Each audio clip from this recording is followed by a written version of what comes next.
देखिए, सदन स्थगित हो जाना ये समाधान नहीं है, लेकिन जिस तरह से लोकतंत्र में मर्यादाओं का उल्लंघन हो रहा है, ये बहुत चिंता के विषय है।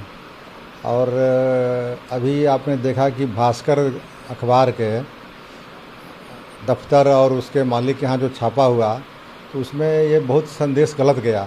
और इससे न सिर्फ भास्कर या अखबार से जुड़े हुए लोग, बल्कि लोकतंत्र पसंद जितने भी लोग थे, वह इस सरकार पर, नरेंद्र मोदी के नेतृत्व में जो सरकार है, उसको वह तानाशाही रवैया मान रहे हैं। और इस तरह के घटना पर, और उसी का एक उदाहरण आपका है आईटी मिनिस्टर का कागज़ को फाड़ करके ये करना। इसलिए इन सब चीज़ों को उसी नज़रिए से लोग देख रहे हैं। राहुल गांधी ने पीएम मोदी पर देशद्रोह का आरोप लगाया है और अमित शाह से इस्तीफा मांगा है, गृह मंत्री का इस्तीफा मांगा है। ये गृह मंत्री जी तो पहले भी ताड़ीपार थे। अब वैसा व्यक्ति भारत का गृह मंत्री बनता है जो अपने प्रदेश से निकाला गया है, अपने ज़िला बदर हो, ये तो दुर्भाग्य की बात है ये। और जो उनका एक्शन है, कहीं से भी लोकतांत्रिक प्रणाली में विश्वास करने वाली नहीं है। तो राहुल गांधी जी बहुत देर से इस बात की मांग कर रहे हैं, लेकिन भारत की जनता अब देख रही है कि ऐसे गृह मंत्री से और ऐसे प्रधानमंत्री से अब लोकतंत्र की रक्षा नहीं हो सकती है। इसलिए लोकतंत्र को अगर रखना है, अब बिहार में और देश में एक ही आंदोलन होगा कि लोकतंत्र बचाओ या लोकतंत्र ख़त्म करो।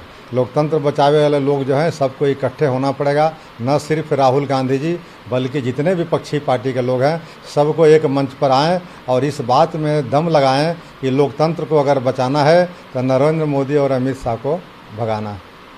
मायावती ने ब्राह्मण कार्ड खेला है।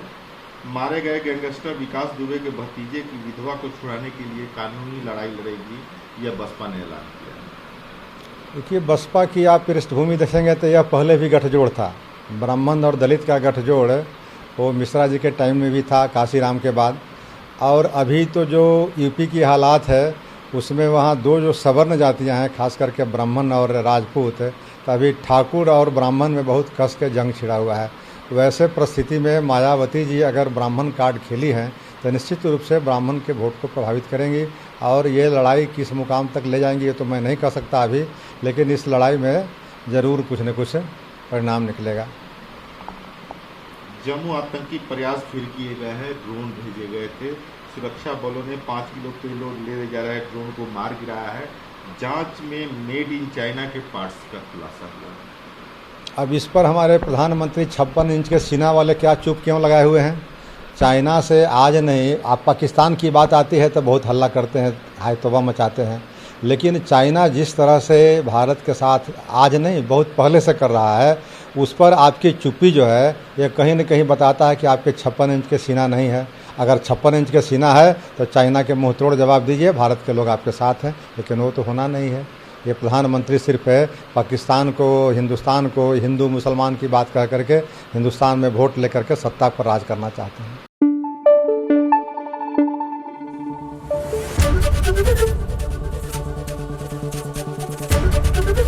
एबीपी न्यूज़ आपको रखे आगे।